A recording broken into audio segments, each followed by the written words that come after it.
مسیح میں آپ سب کو اسلام۔ خداوند آپ کو اور آپ کے خاندان کو برکت، صحت اور تندرستی عطا کرے۔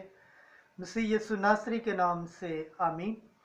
ہمارے لیے آج کی تلاوت خروج کی کتاب اس کا 20واں باب پہلی آیت سے 17 آیت تک۔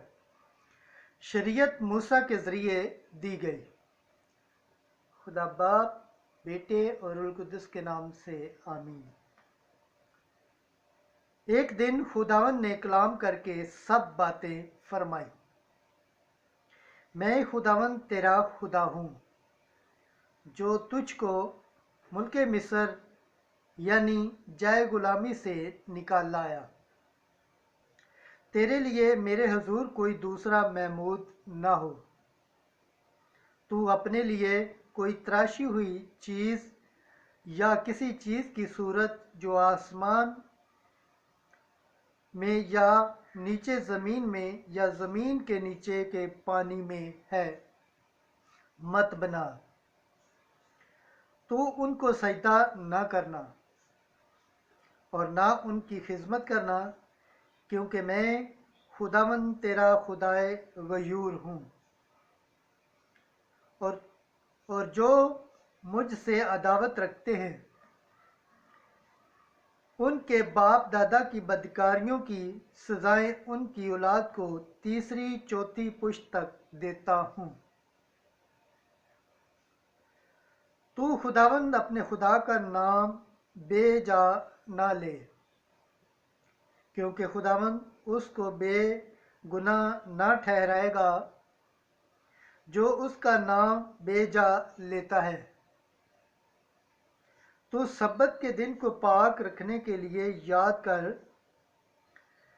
6 دن تو کام کر اور اپنے سب کاروبار کر، مگر 7ویں دن خداوند تیرے خدا کے لیے سبت ہے۔ اس میں تو اپنے لیے کچھ کام نہ کر، نہ تو، نہ تیرا بیٹا، نہ تیری بیٹی، نہ تیرا غلام اور نہ تیری لونڈی، نہ تیرا چوپایا اور نہ تیرا مہمان جو تیرے دروازے کے اندر ہے، کیونکہ خداوند نے 6 دن میں آسمان اور زمین اور سمندر اور جو کچھ اس میں ہے بنایا، اور 7ویں دن آرام کیا۔ اس لیے خداوند نے سبت کے دن کو برکت دی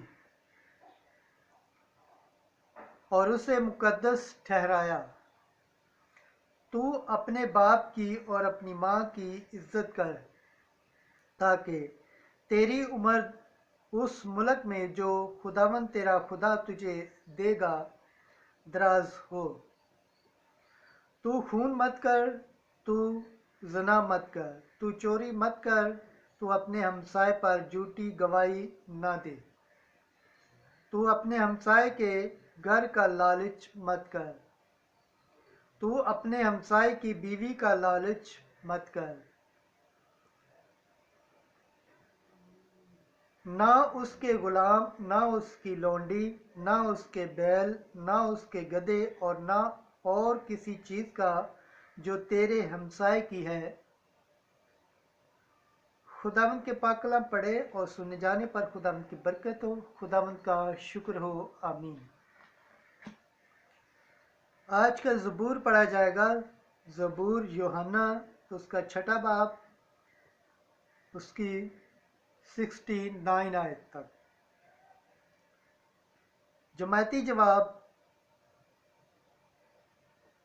اے خداوند، ہمیشہ کی زندگی کی باتیں تو تیرے ہی پاس ہیں۔ خداوند کی شریعت کامل ہے، جان کو بحال کرنے والی ہے۔ خداوند کی شہادت قابل اعتماد ہے، کند ذہن کو بھی دانش بخشنے والی ہے۔ جماعتی جواب: اے خداوند، ہمیشہ کی زندگی کی باتیں تو تیرے ہی پاس ہے۔ خداوند کے قاعدے راست ہیں، وہ دل کو مسرور کرتے ہیں۔ خداوند کا حکم صاف ہے، وہ آنکھوں کو روشن کرنے والا ہے۔